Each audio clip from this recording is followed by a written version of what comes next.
যমুনা সেতু ঢাকা মহাসড়কে টাঙ্গাইলের এলেঙ্গা থেকে যমুনা সেতুর গোল চত্বর পর্যন্ত 13.5 কিলোমিটার 4 লেনে উন্নীতকরণের কাজে ব্যাপক ধীরগতি ও নানা অনিয়মের অভিযোগ উঠেছে।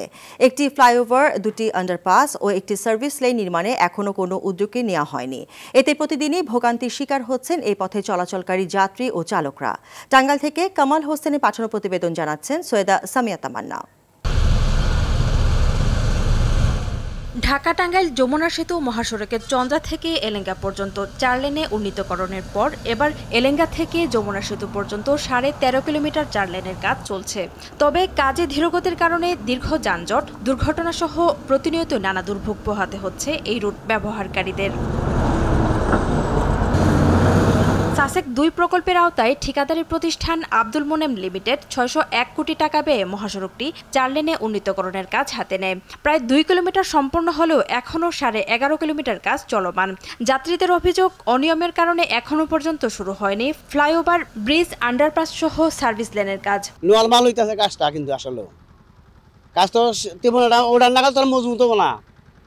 আর এটা কাজ এই বাহার দিছে, বাহারের জন্য মনে করেন কাজটা এইভাবে হয়েছে, পয়সা হয়ে গেছে। আরো এমনি গাড়ির চাপ, গাড়ি এমনি তো যাইতে পারে না। বিয়াল হইলে সকাল হইলে গাড়ির মধ্যে কি হলে জাম জট মাঝে মানুষ এদিক দিক চলাফেরা করতে পারে না। এই জন্য এই যে কাজটা তরিতমা করবো, তাতে এরা তো মনে করেন মাটি ফালায়, কেন করে না, এই অবস্থা। এলেঙ্গার থেকে এই যমুনা সেতু পর্যন্ত অত্যন্ত দ্রুত গাড়িগুলো চলে, যার ফলে মানুষ পারাপার হওয়া খুবই কষ্ট। মুহূর্তের মধ্যে যানজট হয়ে যাওয়ার জায়গা।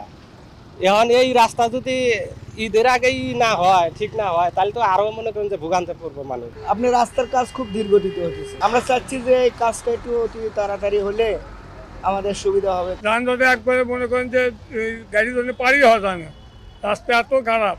কাজে ধীরগতির বিষয়টি স্বীকার করে তা দ্রুত শেষ করতে প্রয়োজনীয় ব্যবস্থা নেওয়ার কথা জানান ঠিকাদারি প্রতিষ্ঠানের এই কর্মকর্তা। রাস্তার ধীরগতির বিষয়ে যেটা আছে যে আমরা আসলে কাজটা শুরু পর্যায়ে আমরা প্রথম দিকে অনেক সমস্যার সম্মুখীন হয়েছি। বিশেষ করে এখানে জানেন যে রাস্তা তৈরির মূল যে উপাদান সেটা হচ্ছে মাটি বালি। তো এই মাটি এবং বালি এই জিনিসটা আমাদের জন্য অনেক চ্যালেঞ্জ ছিল। আমরা প্রথম দিকে অনেক এটা করতে পারি নাই, পরবর্তীতে আমাদের অ্যারেঞ্জমেন্ট হয়েছে এবং ওই কারণে কিছুটা ধীরগতি ছিল। কিন্তু বর্তমানে আমাদের কাজ পূর্ণ গতিতে এগিয়ে চলতেছে। আর সামনে যে ঈদ আছে, সামনে ঈদে